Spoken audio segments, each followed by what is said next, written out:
বিন্যাসের লেকচারে সবাইকে স্বাগতম। বিন্যাসের লেকচারের শুরুতেই যেই টপিকটা অথবা যেই বিধিটা পড়ে নেওয়া দরকার সেটা হচ্ছে গণনার গুণন বিধি।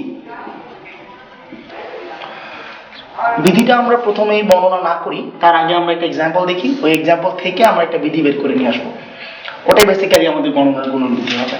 সাপোজ এখানে আছে টিবি, টিবি মানে হচ্ছে তোমার বাসা, আর এখানে আছে ডিইউ, ডিইউ মানে হচ্ছে ঢাকা ইউনিভার্সিটি, আর এখানে আছে বুয়েট। তো তোমার বাসা থেকে ঢাকা ইউনিভার্সিটিতে যাওয়ার জন্য টোটাল 3টা রাস্তা আছে। আমরা চাইলে রাস্তাগুলোর নাম দিয়ে দিতে পারি, এ রাস্তা, বি রাস্তা, সি রাস্তা। আর ঢাকা ইউনিভার্সিটি থেকে বুয়েটে যাওয়ার জন্য 2টা রাস্তা আছে, ডি রাস্তা আর ই রাস্তা। এখন তোমার কাছে কোশ্চেন যে তোমার বাসা থেকে বুয়েটে যাওয়ার জন্য মোটমাট কয়টা রাস্তা আছে? খুব পপুলার একটা আনসার, যেটা সবাই বলে যে ভাই মোটমাট 5টা রাস্তা আছে। কেন 5টা রাস্তা আছে? যে ভাই এখানে 3টা রাস্তা, ওখানে 2টা রাস্তা, 3 আর 2 যোগ করলে 5 হয়, সো 5টা রাস্তা।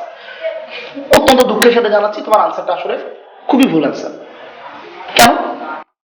এরকম ধুম করে আনসার দিয়ে দেওয়া এটা খুবই বাজে একটা স্বভাব।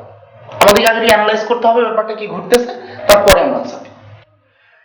দেখো, তোমার বাসা থেকে ঢাকা ইউনিভার্সিটিতে ধরে নাও তুমি এ রাস্তার মাধ্যমে গেছো, তাহলে ঢাকা ইউনিভার্সিটিতে যাওয়ার কাজটা তুমি সম্পন্ন করছো এ রাস্তার মাধ্যমে। এখন ঢাকা ইউনিভার্সিটি থেকে বুয়েটে যাওয়ার জন্য তুমি কিন্তু ডি রাস্তাও ব্যবহার করতে পারো, আবার ই রাস্তাও ব্যবহার করতে পারো। এটা সম্পূর্ণ তোমার ইচ্ছার উপর ডিপেন্ড করতেছে। তাহলে এ রাস্তা দিয়ে যাওয়ার পরে সেকেন্ড কাজটা আমরা ডি রাস্তার মাধ্যমে সম্পন্ন করতে পারি, আবার ই রাস্তার মাধ্যমে সম্পন্ন করতে পারি।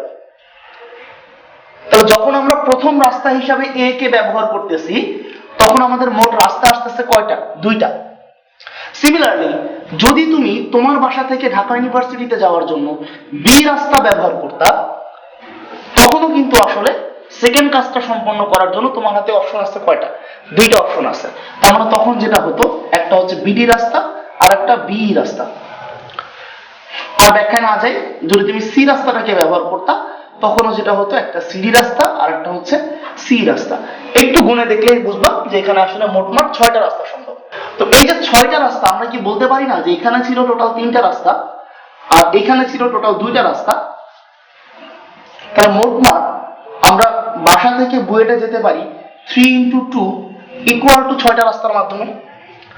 এই গুণের ব্যাপারটা যদি ক্লিয়ার না হয় তাহলে একটু ভেঙে বলি যে যখন আমরা এ রাস্তাটাকে চুজ করছিলাম, যখন প্রথম কাজটা সম্পন্ন করার জন্য এ রাস্তাটাকে চুজ করছিলাম, তখন টোটাল রাস্তা পাওয়া গেছিল কয়টা?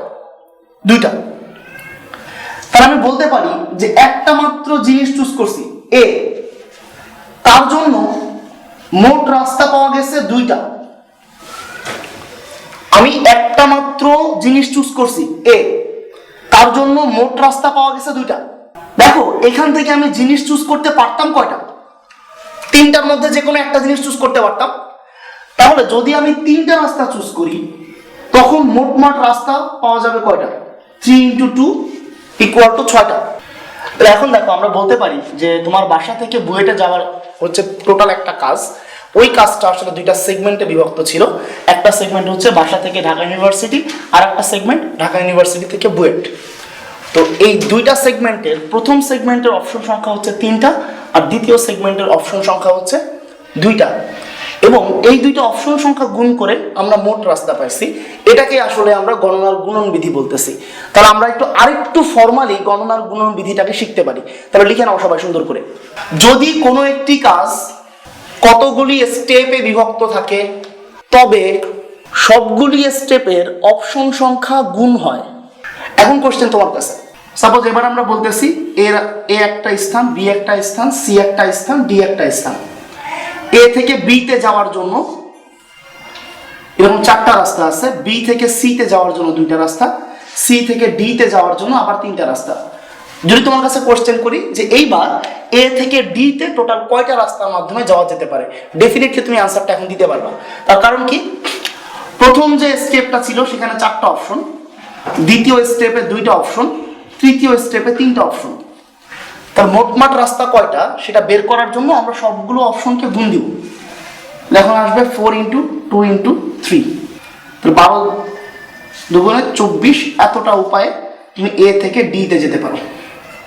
এখন একটা কোশ্চেন আসতে পারে, যেভাবে বিন্যাসের লেকচারের শুরুতে আপনি কোনো ইন্ট্রোডাকশন দিলেন না, কিচ্ছু করলেন না, ধুম করে গণনার গুণন বিধি নামক একটা বিধি শুরু করে দিলেন, এর কারণটা কি?